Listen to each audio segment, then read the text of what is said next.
My name is Irene Feldman. I am 83 years old. I live in Chicago. I was born here. I grew up here. I raised my life here. And without noticing the exact moment, I grew old here. Chicago has been my silent companion. It watched me hurry when I was young. It watches me slow down now. When people hear my age, they often smile politely. Some say, "You look great for your age." Others lower their voice, as if age requires softness. Very few people ask how it actually feels. So today I'm going to tell you. Not the polite version, not the comforting version, but the honest one. Because at 83, honesty feels more important than being liked. I wake up early most mornings, not because I want to, because sleep no longer belongs to me the way it once did. The city is quiet at that hour. The light comes in slowly through the window. Gray in winter, gentler in summer. I sit on the edge of the bed longer than I used to. Not thinking, just sitting. That pause wasn't there when I was young. Life didn't allow it.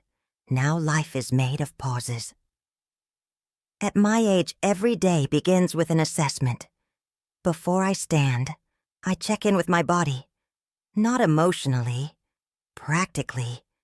Do my knees feel stable today? Is my back stiff or sharp? Is my head clear enough to follow a conversation? Young people move first and deal with consequences later. At 83, consequences arrive first. You don't rush the morning. Rushing leads to mistakes. Mistakes lead to falls. And falls change everything. Your body teaches you patience, whether you want to learn it or not. Pain becomes part of the background. Pain used to mean something was wrong. Now it simply means I am awake. There is pain I expect, pain I negotiate with, and pain that surprises me and reminds me that I am fragile. Doctors ask me to rate it on a scale. I never know how to answer. How do you measure something that has woven itself into your days? Pain doesn't dominate every moment, but it is always nearby, waiting. And sometimes the pain is not physical. Sometimes the pain is remembering a body that no longer exists. I remember a body that could walk for hours along Lake Michigan. A body that carried groceries without planning. A body that danced without calculating balance. That body belongs to memory now.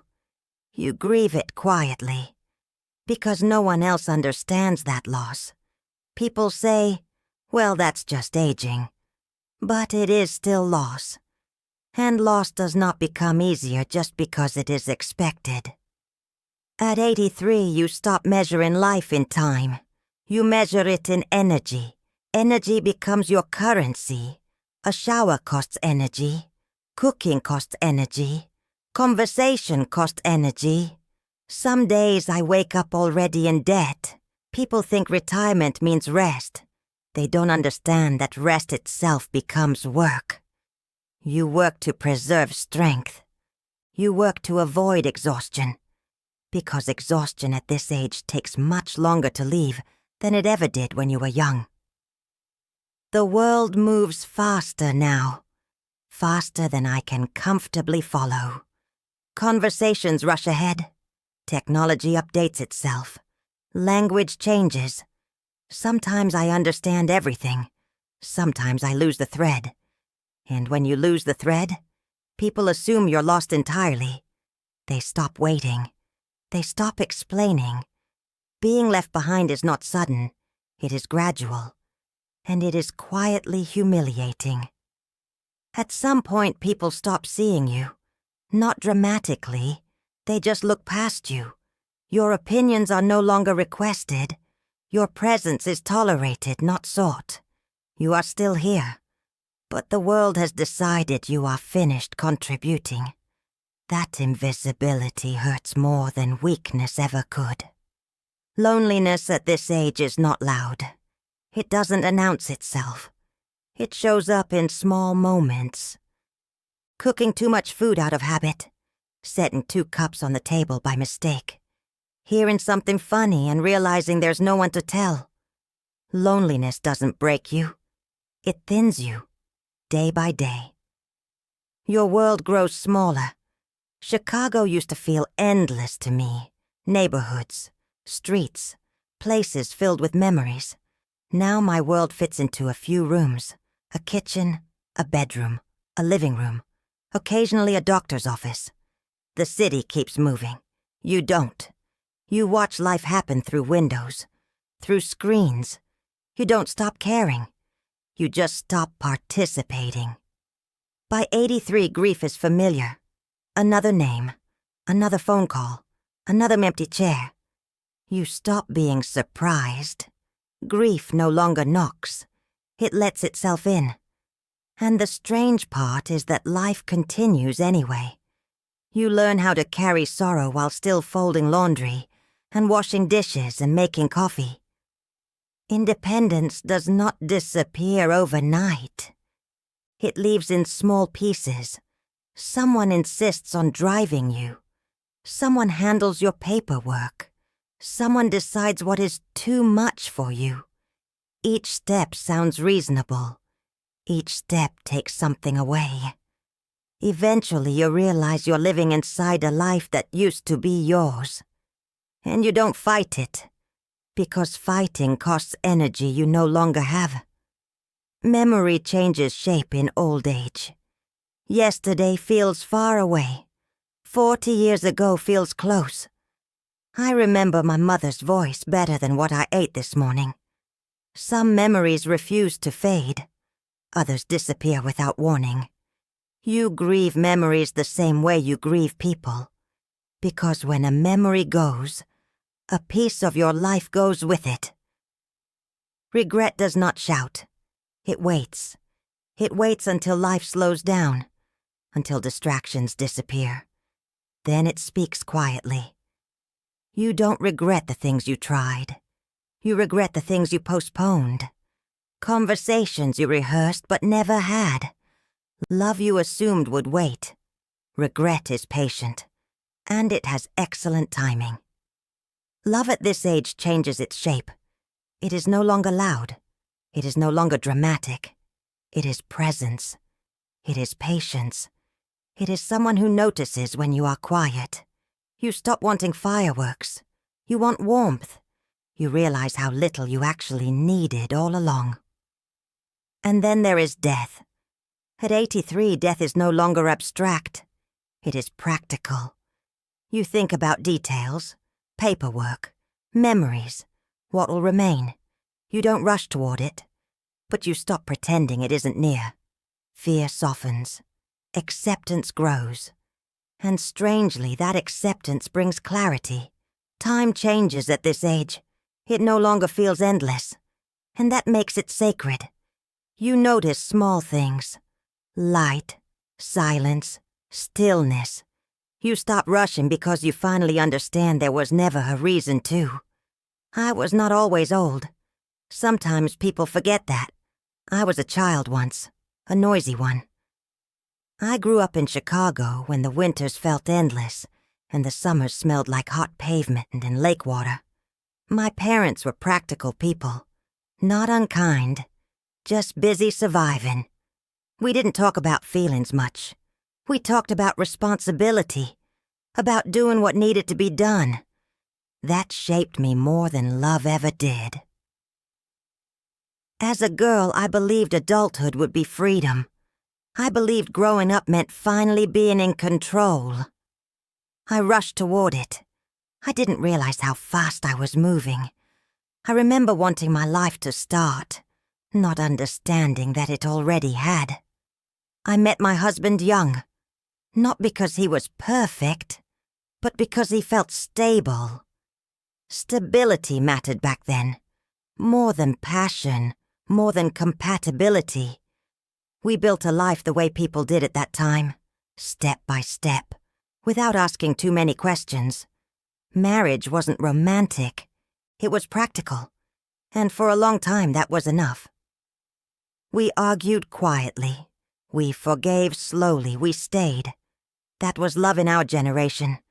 Not loud devotion. Endurance. I don't regret marrying him. But I do regret how little we said out loud.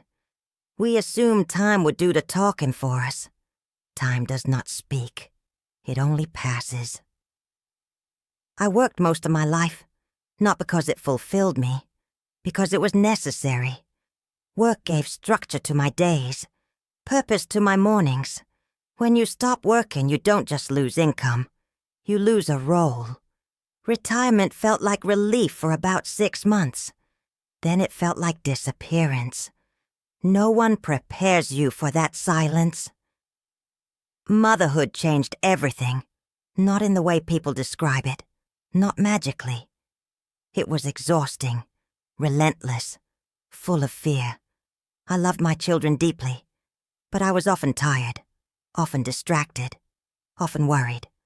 I thought there would be time later to be softer, to be more present. Later arrives quickly, and then it leaves.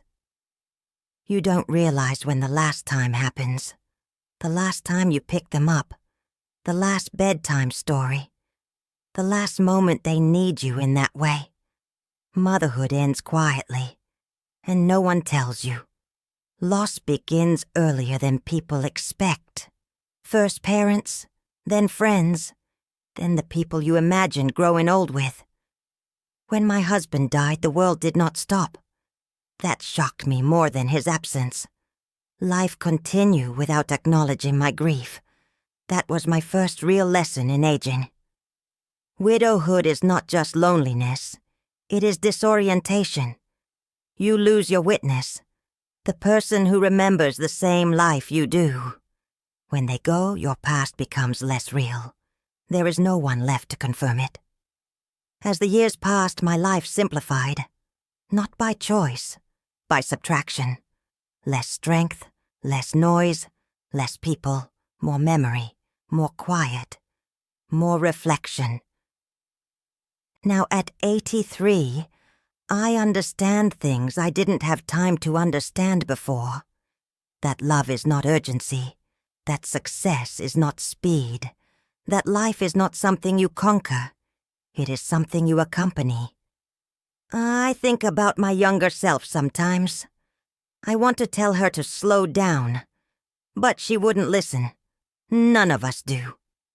Old age is not a punishment, but it is not a reward either. It is simply the result of having lived long enough. And if you are lucky enough to get here, you will still be you.